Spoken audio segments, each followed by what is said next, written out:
Voter I D Aadhaar card ಕೊಟ್ಟರೆ ಯಾರಿಗೆ ಬೇಕಾದರೂ ಸಾಲ ಕೊಡ್ತಾರೆ ಸರ್. ಹಿಂಗಾಗಿ ಇದರಲ್ಲಿ ಫೈನಾನ್ಸ್ ಅವ್ರು ನೇರವಾಗಿ ಅವ್ರದ್ದು ಇದೆ ಡೌಟ್ಫುಲ್. ಯಾಕಂದ್ರೆ ನಾವು ಇದ್ರ ಪ್ರಶ್ನೆ ಕೇಳಿದ್ವಿ ಅವ್ರಿಗೆ, ಇಷ್ಟೆಲ್ಲ ದುಡ್ಡು ತೊಗೊಂಡ್ರು ನಿಮಗೆ ಮಧ್ಯವರ್ತಿಗೆ ಅರ್ಧ ದುಡ್ಡು ಹೋಗಿ ಕೊಟ್ಟಿದ್ದಾರೆ ಇವರು.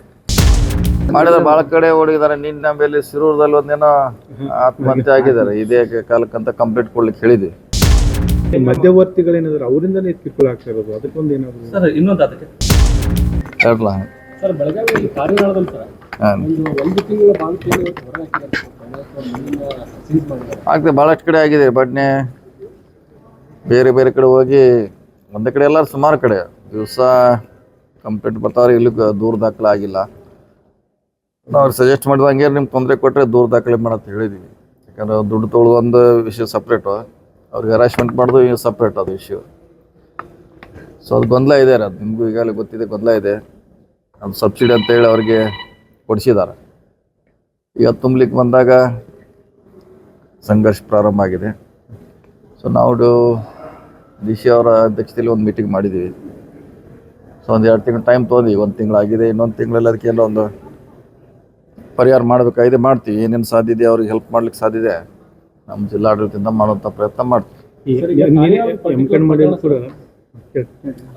ಬಾಣತಿ 1 ತಿಂಗಳು ಬಾಣ್ತಿಲ್ಲ ಸರ್. ಅವ್ರ ಮನೆಯಲ್ಲಿ ಮಾಡಿದ್ರೆ ಭಾಳ ಕಡೆ ಓಡಿದ್ದಾರೆ. ನಿನ್ನ ಮೇಲೆ ಸಿರೂರದಲ್ಲಿ ಒಂದೇನೋ ಆತ್ಮಹತ್ಯೆ ಆಗಿದ್ದಾರೆ. ಇದೇ ಕಾಲಕ್ಕಂತ ಕಂಪ್ಲೇಂಟ್ ಕೊಡ್ಲಿಕ್ಕೆ ಹೇಳಿದ್ವಿ. ಯಾರು ಕನ್ಸರ್ ಇದ್ದಾರೋ ಸಿರೂರದಲ್ಲಿ ಆಗಿದೆ. ಬೇರೆ ಬೇರೆ ಕಡೆ ಕೂಡ ಆಗ್ತಾ ಇದೆ. ಫೈನಾನ್ಸ್ ಮಧ್ಯವರ್ತಿಗಳೇನಾದ್ರು ಅವರಿಂದನೇ ಕಿರುಕುಳ ಆಗ್ತಾ ಇರೋದು, ಅದಕ್ಕೊಂದು ಏನಾದ್ರು ಸರ್ ಇನ್ನೊಂದು ಅದಕ್ಕೆ ಮಧ್ಯವರ್ತಿಗಳ ಜೊತೆಗೆ ಈ ಮೈಕ್ರೋ ಫೈನಾನ್ಸ್ ಅವರು ಕೆಲವು ಸ್ಟಾಫ್ ಇನ್ವಾಲ್ವ್ ಇದ್ದಾರೆ. ಅದರ್ವೈಸ್ ಅವರು ಸಾಧ್ಯ ಮಾಡ್ಲಿಕ್ಕೆ ನಾವು ಅದನ್ನ ಮಾಡಿದ್ವಿ. ನೋಡೋಣ ಕಾನೂನಲ್ಲಿ. ಯಾಕಂದ್ರೆ ಕಾನೂನು ಕೂಡ ನೋಡ್ಬೇಕಾಯ್ತು. ಅದರಲ್ಲಿ ಕೂಡ ಯಾವ ರೀತಿ ಅವಕಾಶ ಇದೆ ಅವ್ರಿಗೆ ಹೆಲ್ಪ್ ಮಾಡ್ಲಿಕ್ಕೆ ನೋಡಿ ಮಾಡ್ತೀವಿ. ಈಗ voter I D Aadhaar card ಕೊಟ್ಟರೆ ಯಾರಿಗೆ ಬೇಕಾದರೂ ಸಾಲ ಕೊಡ್ತಾರೆ ಸರ್. ಹಿಂಗಾಗಿ ಇದರಲ್ಲಿ ಫೈನಾನ್ಸ್ ಅವ್ರು ನೇರವಾಗಿ ಅವ್ರದ್ದು ಇದೆ ಡೌಟ್ಫುಲ್. ಯಾಕಂದ್ರೆ ನಾವು ಇದ್ರ ಪ್ರಶ್ನೆ ಕೇಳಿದ್ವಿ ಅವ್ರಿಗೆ, ಇಷ್ಟೆಲ್ಲ ದುಡ್ಡು ತೊಗೊಂಡ್ರು ನಿಮಗೆ ಮಧ್ಯವರ್ತಿಗೆ ಅರ್ಧ ದುಡ್ಡು ಹೋಗಿ ಕೊಟ್ಟಿದ್ದಾರೆ ಇವರು. ಅವ್ರು ಕೇಳಿದ್ರೆ ನಮ್ಗೆ ಗೊತ್ತಿಲ್ಲ ಅಂತಾರೆ. ಇದು ಅಸಾಧ್ಯ ಅದ. ನಮ್ಗೆ ಕೂಡ ಸಹ ಡೌಟ್ ಇದೆ. ಅದಕ್ಕೆ ಪೊಲೀಸರಿಗೆ ತನಿಖೆ ಮಾಡ್ಲಿಕ್ಕೆ ಹೇಳಿದ್ವಿ ಇದು ಹೆಂಗಾಗಿದೆ ಅಂತ. ನೋಡಿ ತನಿಖೆ ಮಾಡ್ತಿದ್ದಾರೆ.